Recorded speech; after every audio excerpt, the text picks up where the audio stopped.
Pabukas lang ng bintana. Sayang hangin.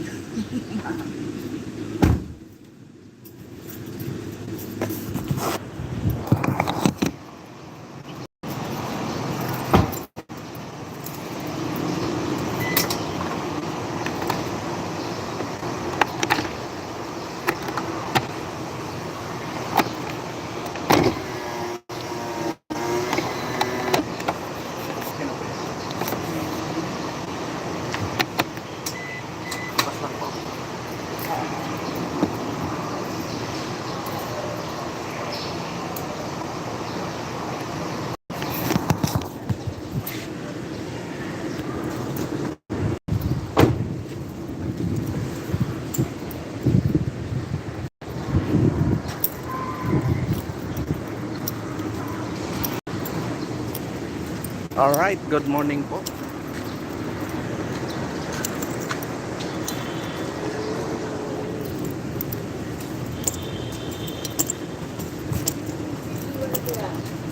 Diyan lang po. Diyan lang.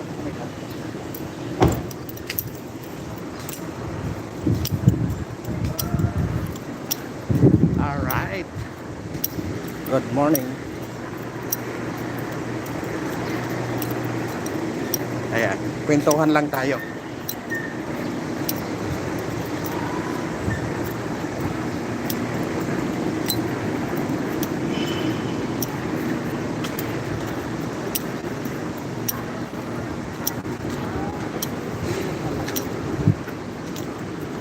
Ang ganun din ah. Kahit hybrid.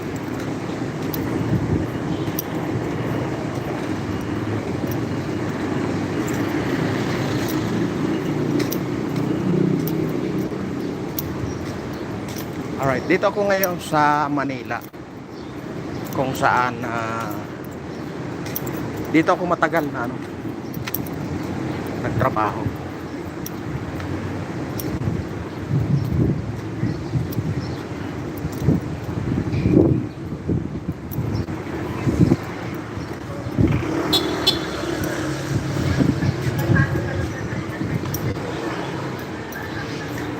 Alright, dito, ito ang bayan namin noon. Ayan, ang bayan namin noon. At baka mag-radio si dito lang ako. Baka tumawag si yung partner mo. Yung partner mo ba? Arthur. Ah.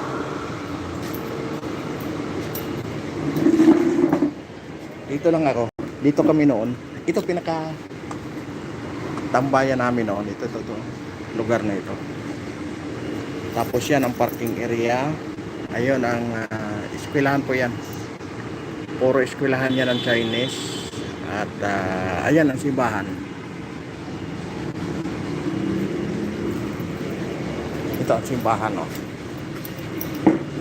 Ayan. Pero bago tayo magsimula ay mega love shoutout muna kay Mami Mercy Calunod. Alright.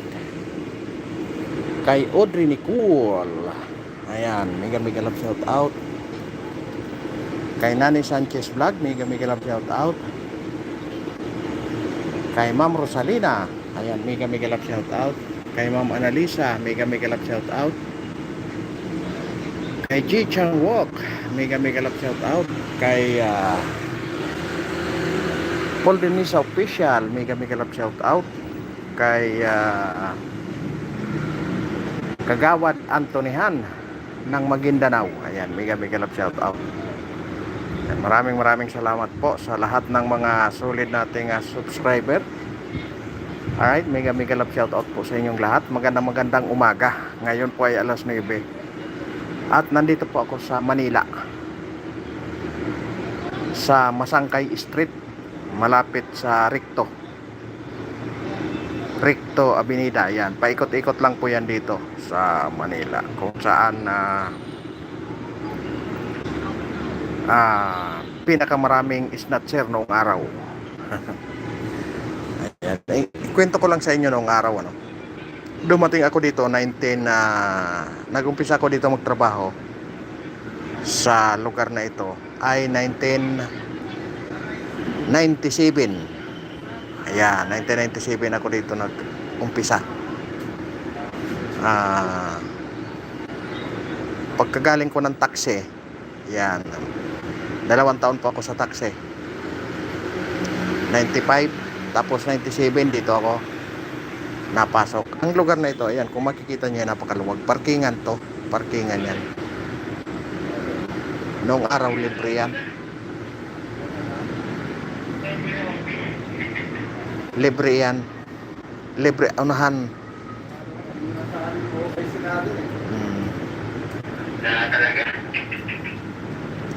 Unahan dati noong araw ang parking dito. Walang bayad. Ngayon, maraming mga parents na nag-aaway-away kasi nag-uunahan sa parking. Ayan, simula yan dito. Ayan, parkingan to. Ayan, doon hanggang doon. Ayan. Ayan, simbahan nila. Ngayon, noong mga 2000, nakaisip ang management na magpabayad na ng parking. Mga 2000. Kasi nga, uso na ang Ricker noon. No? Kaya sa madaling nag-umpisa ang noon dito 2000, nag-umpisa ang bayad sa parking. Nag-umpisa lang po sa 3.5 ang monthly na parking fee. Yeah, sa araw po 'yon. Pero buong year na 'yon. Sa araw lang, sa gabi bawal ang parking. Ayan, kasi ang usapan is araw lang. At dito rin nagsimula ang lahat na hanggat sa naging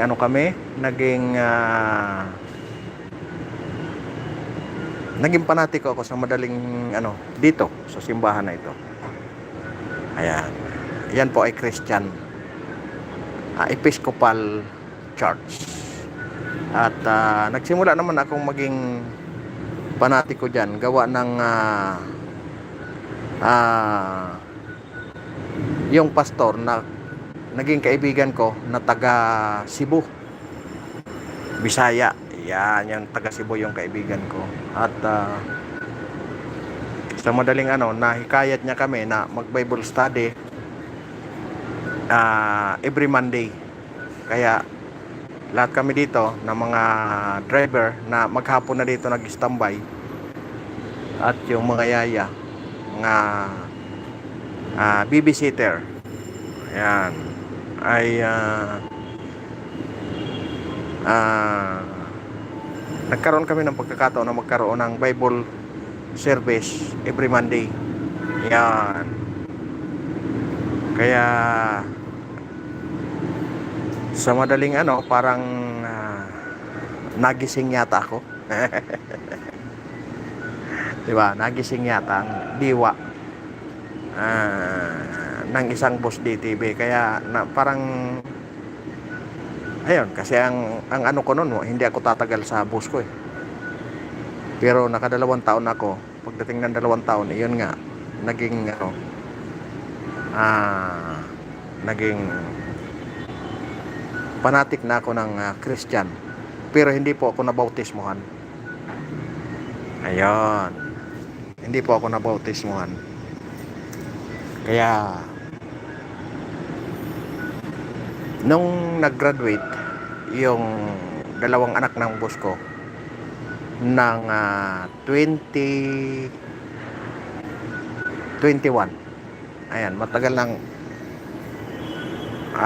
Hindi, tama, 2021. Hindi na ako nag-araw-araw dito. Kumbaga minsan na lang.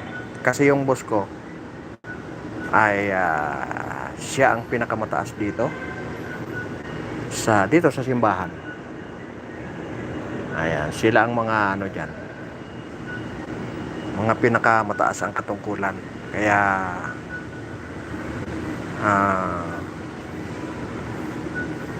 sila lagi dito tuwing linggo. Ako bihira na lang kasi wala naman akong pasok ng linggo. Kaya nasa ibang ano naman ako, nasa ibang dimension. Diba? Kaya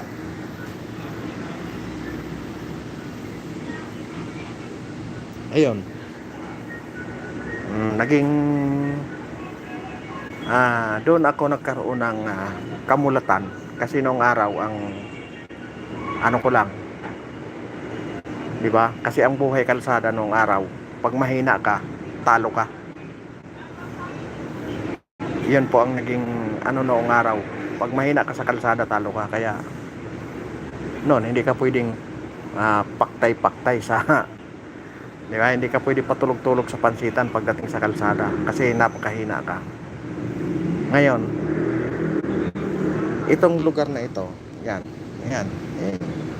punong-puno yan tuwing umaga kasi maraming maghapon dyan na nag-aantay. Marami kami, napakarami namin dito nung araw na ngayon, na mahina na kasi hindi na na-organize masyado, lalong-lalo na yung pastor na Chinese na rin yung pastor. Kaya parang nawala ng yung katulad ng mga driver, wala na kung saan pakalat-kalat na sila. Meron dyan waiting area sa likod ng sasakyan na yan, may waiting area dyan. Iilan-ilan na lang ang iilan-ilan na lang ang nagtatambay. Yan.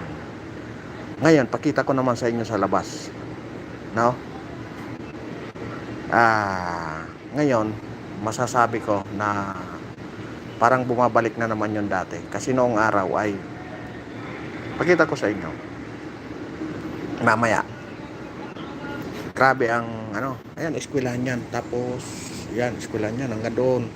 Tapos sa kabila niyan may isang building pa yan. Tapos doon sa kabila nitong building na ito, nandoon ang elementary. Ito high school at saka high school yan at saka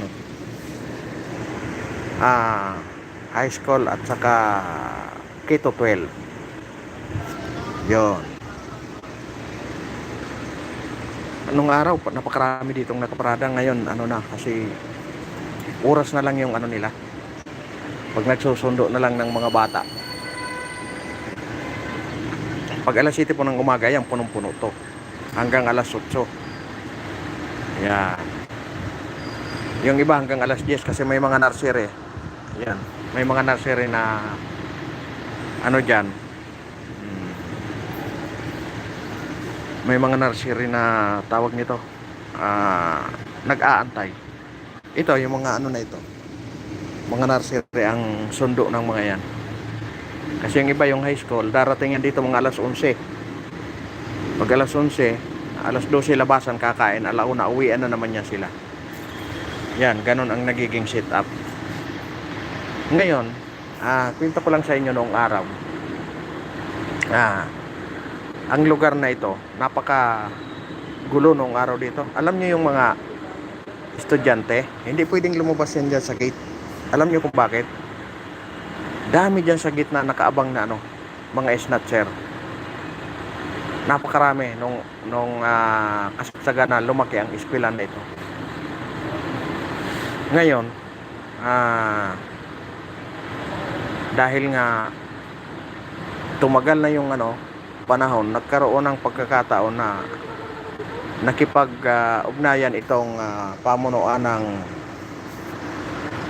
eskwelahan sa pulis. Kaya ang nangyari, nagkaroon ng outpost doon sa may labas. Pero hindi pa rin nagkaroon ng katahimikan. Kasi nga napakaraming estudyante dito paghapon at saka tanghali.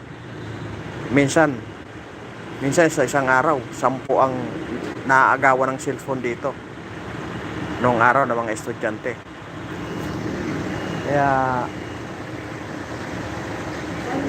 pinaigting, di namin alam kung ano ang nila ang ginagawa. Di naman namin masabing kasangkot yung kapulisan kasi hinuhuli din naman nila, no? Kaya dumating ang panahon na nag 2001 hanggat sa meron pa ako ditong tatlong instances na may na ano may nakidnap na tatlong bata nun. Ang isa yung pinaka malaking pawn shop ngayon dito sa Metro Manila, yung pinakamalaking pawn shop noong sa Metro Manila. Alright, maraming salamat po sa mga nanonood dyan. Tayo po ay magkukwento-kwentuhan lang sa mga nakaraan dito. Yan. Dito po ako matagal nagtrabaho. Naghatid po ako ng estudyante sa isang private na businessman. Alright, dito po ako naghahatid ng estudyante. Nagsimula nursery hanggang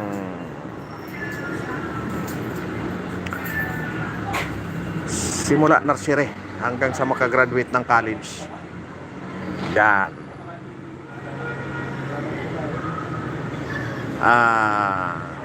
Kung maalala nyo yung player ng UST, yan, kabats siya nung anak ng boss ko noong araw. At saka yung artista na si LG Reyes, yan, dito po yan elementary. Dito po yan nag-elementary at saka high school si LG Reyes. Kaso lang hindi ko alam kung nakatapos siya. Kaklase po yan ng anak ng boss ko. Yo. Ngayon, iano ko naman sa inyo itong labas. Kita ko. Ayan yung mga nag-aantay na parents. Doon yan sila. Antayan.